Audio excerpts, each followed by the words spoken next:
Hi, it's Alex from Ethyl's Garage here again. Another update from progress. I'm in the warehouse today and we're finally unpacking boxes of books. We'd like to give you a feel for what we're finding when we open the boxes. Come on along.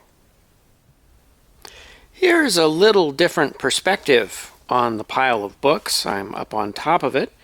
We're going to take some down and open them up, but as you can see, we still have quite a lot to go. This box looks interesting. Let's try that one.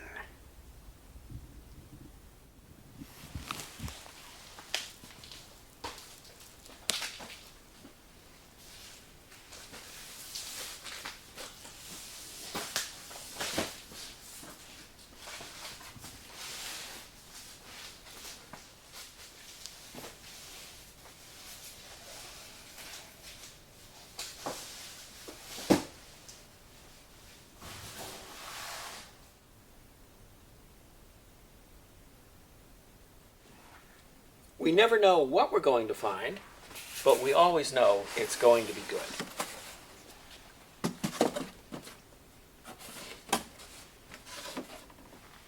Looks like this book is full of some really nice early American stuff. Studebaker, Kaiser, Nash.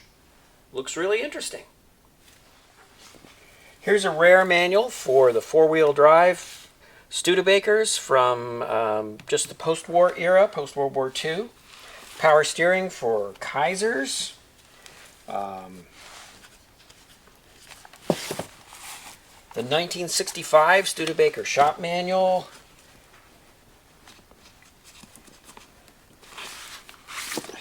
Hudson.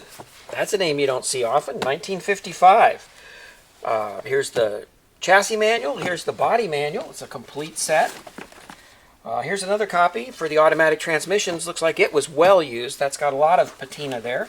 Adds to the value. Here's another version of the transmission service manual. It's pretty good. Nash service manual from 1952. Some pretty exotic stuff here. Studebaker 1955 passenger car shop manual. Studebaker 1953. If you've got one of these in your garage, you need one of these books. There's a 1951 Studebaker book. 1949.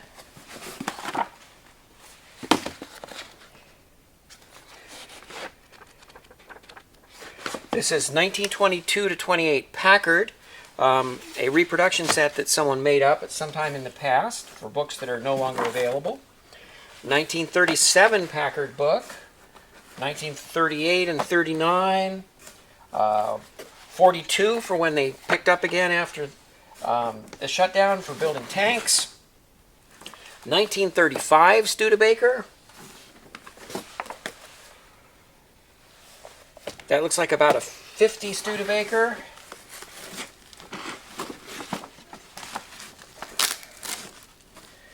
Studebaker.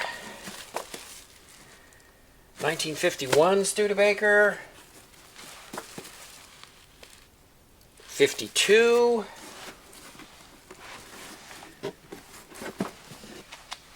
53. Oh, here's a Nash. A couple of Nashes. 1942 Nash. 1951 Nash.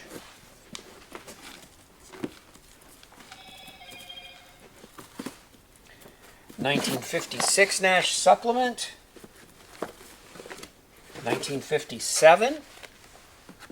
Here's the 57 service manuals. Quite a treasure trove of things to find.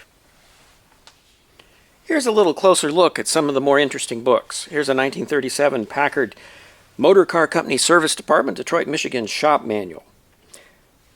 Constant protection for the man who owns one. As you can see, we've got early diagrams of the engines, give you a general idea of how the lubrication system's laid out. Here's a carburetor, how it works. Here's specifications. Here's what the steering gear looks like for service. This is a better blow up of the carburetor. Here's what the generator regulator assembly looks like. Inside the transmission, here's all your electrical specifications. Where the shims go in to control lash in the drive. Where all the front spring lubrication points are. How the timing chains are routed. How the valves are timed. If you have one of these cars, you need this to take care of it.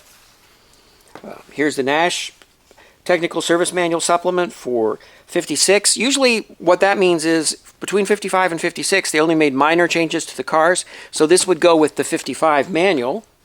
And there's what the new 1956 six-cylinder engine looked like. Here's things about the overhaul of that engine. Here's the specifications for the V8, which was a carryover from the year before. Here's electrical changes that they made. Looks like they upgraded the diode board. Specifications for the distributor. Here's the very useful electrical wiring diagram for a car like this if you ever have to work on one of these. Here's something about updates to the carburetor. And just extremely valuable information if you have an old car and want to keep it on the road and be able to take it out to all the car shows. Here's the Studebaker manual from the Champion. Champion came out after World War II. There's an engine schematic for it. Here's various period pictures. Here's the output shaft. Here's different parts of assembly and disassembly. These are just really critical. Even more critical if you have a pre-war car, because a lot of the pre-war shop manuals got recycled during World War II, during the scrap drives and paper drives and everything. As you can see, when you get before the war, there's a lot more drawings and a lot fewer photographs, but still they give you a few photographs in here to look for. A lot of more text.